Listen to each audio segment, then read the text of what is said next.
delighted to say we've got a call now from Riley Sturbeck. He's in Everett in Washington State, USA, and is himself an independent marine contractor. And lovely to speak to you, Riley Sturbeck. And I understand that you actually work basically next door to the Oceangate contractors, who are the ones who've obviously sent down this Titan sub. Yeah, that's right. Can you hear me all right? We can hear you just fine, Riley. Thank you very much indeed. So you work next door. You've been looking at a lot of the concerns raised have been, this looks like, an amateur hour fibre, carbon fibre hull operated by basically a sort of a games console. Doesn't look very safe. Yeah, an Xbox or a PlayStation controller. Do you agree? You've seen it up close. No. I have seen the Titan. I've seen with my eyes, but not lately. The sister ship, the Cyclops, is sitting in the yard. I believe in their garage for repairs. They're taking the panels off. Whatever the joystick is, I've heard the rhetoric about it's operated by a game controller or something about one button, like it's an elevator. I've heard the words fool's errand, and I've heard DIY. Yeah. And as somebody who works around these guys, I mean, I'm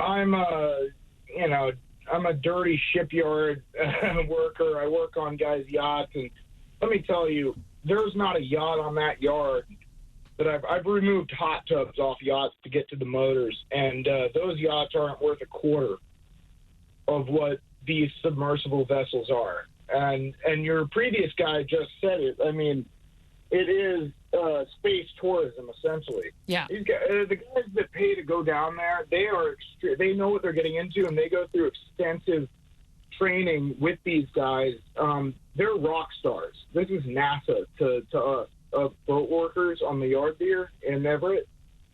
So you're saying that we're all being very disparaging because it's people are calling this a 21-foot-long tomb. People, 5 grown men sitting cross-legged for 8 hours. I couldn't even sit cross-legged in the studio for 8 hours without getting cramped. And but it is incredible. It's incredibly brave. I live on a sailboat, Julia. Yeah, I don't know how you do that either. But Riley, I mean, is it bravery? Is it heroism? Or is it foolhardiness?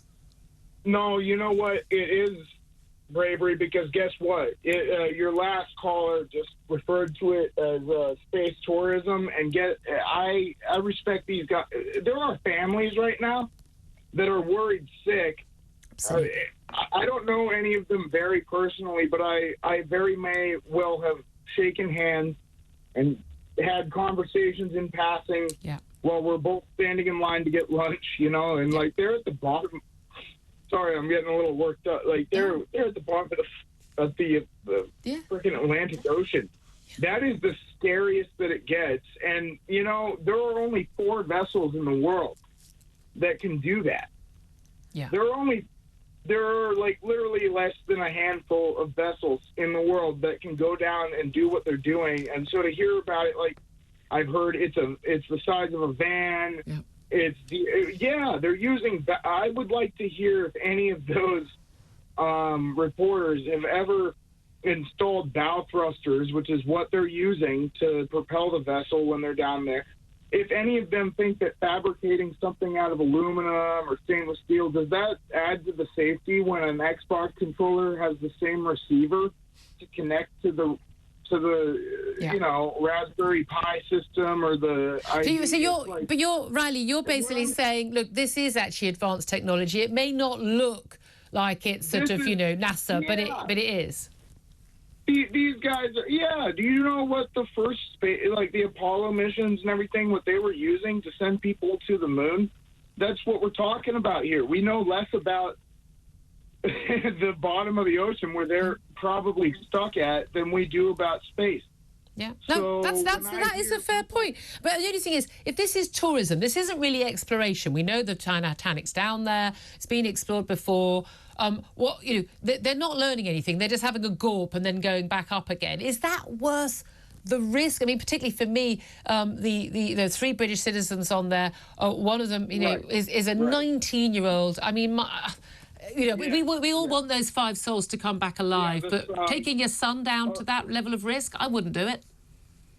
No, I wouldn't either, and I'm not gonna lie that it's not looking good. Like I'm not. That is not what I'm being contrarian about here. Is the odds are really not looking good, and it is very risky, and then it's a little bit of a death mission. But would we have gotten to the moon?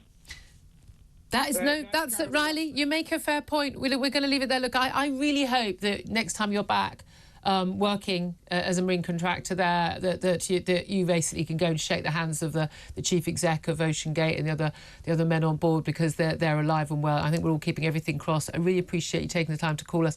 Riley Sturbeck in Everett in Washington State. Extraordinary calls we've had on this. If you want to get in touch, love to hear from you as well.